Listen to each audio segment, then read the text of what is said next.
తమ న్యాయమైన సమస్యలను పరిష్కరించాలని కోరుతూ ఆంధ్రప్రదేశ్ వ్యవసాయ సహకార సంఘాల ఉద్యోగుల యూనియన్ల ఆధ్వర్యంలో పెద్దాపురం బ్రాంచ్ వద్ద చేపట్టిన రిలే నిరాహార దీక్షలు కొనసాగుతున్నాయి. ఈ నిరసన కార్యక్రమానికి నందిగామ మాజీ శాసనసభ్యులు డాక్టర్ మొండితోక జగన్మోహన్ రావు హాజరై తన సంపూర్ణ మద్దతును ప్రకటించారు. నిరసనలో పాల్గొన్న ప్రాథమిక వ్యవసాయ పరపతి సంఘం ఉద్యోగులు ప్రభుత్వం ముందు పలు కీలక డిమాండ్లు చేశారు. వెంటనే జీవో నెంబర్ 36 అమలు చేసి ఉద్యోగులందరికీ ప్రొసీడింగ్స్ ఇవ్వాలి. DLSF ఏర్పాటు చేసి దాని ద్వారా క్రమం తప్పకుండా జీతభత్యాలు చెల్లించేలా చర్యలు తీసుకోవాలి. పెరిగిన ధరలకు అనుగుణంగా ఉద్యోగుల వేతన సవరణ చేపట్టాలి. దీర్ఘకాలంగా పనిచేస్తున్న తాత్కాలిక ఉద్యోగులను వెంటనే రెగ్యులర్ చేయాలని డిమాండ్ చేశారు. ఈ సందర్భంగా మొండితోక జగన్మోహన్ రావు మాట్లాడుతూ గ్రామ స్థాయిలో రైతులకు సేవలందిస్తున్న PSES ఉద్యోగుల సమస్యలను ప్రభుత్వం విస్మరించడం తగదన్నారు. తక్షణమే స్పందించి వారి సమస్యలను పరిష్కరించాలని ఆయన ప్రభుత్వాన్ని డిమాండ్ చేశారు. సహకార సంఘ ఉద్యోగస్తులు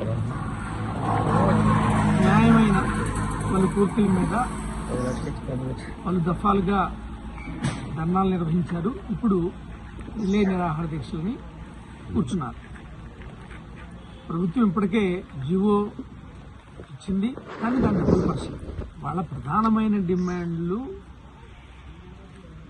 ఒకటి పే రివిజన్ చేయటం, 2 ఇన్సూరెన్స్ హెల్త్ ఇన్సూరెన్స్ని ఇంక్రీజ్ చేయడం, అలాగే టర్మ్ ఇన్సూరెన్స్.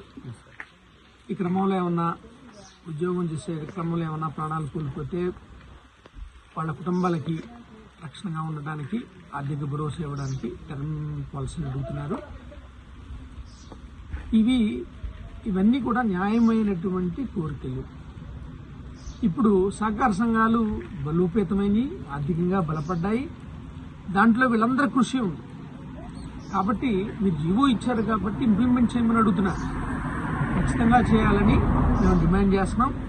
అదేవిధంగా మీరిచ్చిన జీవో వలన 2019 తర్వాత పోయిన గవర్నమెంట్లో రిక్రూట్ చేసినటువంటి 2000 మంది ఎంతో కష్టపడ్డారు. వీళ్ళంతా కష్టపడబట్టే ఈవేళ పరపతి సంఘాలు లాభాల బాటలో ఉన్నాయి.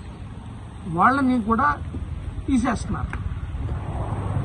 ఎందుకని DLEC నుంచి రిక్రూట్ అయితేనే వాళ్ళకి ఉద్యోగ భద్రత ఉంటుంది కాబట్టి, అది లేదు కాబట్టి తీసేస్తున్నారు.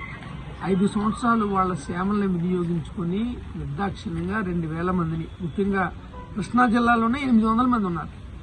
వీళ్ళని రోడ్డు మీద నిలబెట్టడం ఎంతవరకు న్యాయం? ఖచ్చితంగా వాళ్ళకు కూడా ఉద్యోగ భద్రత ఇవ్వాలి. ఈ ఉద్యోగస్తులంతా కోరుకునే న్యాయమైన కోరికలు కాబట్టి మీరు వీటిని వెంటనే ఖచ్చితంగా పరిష్కరించాలి.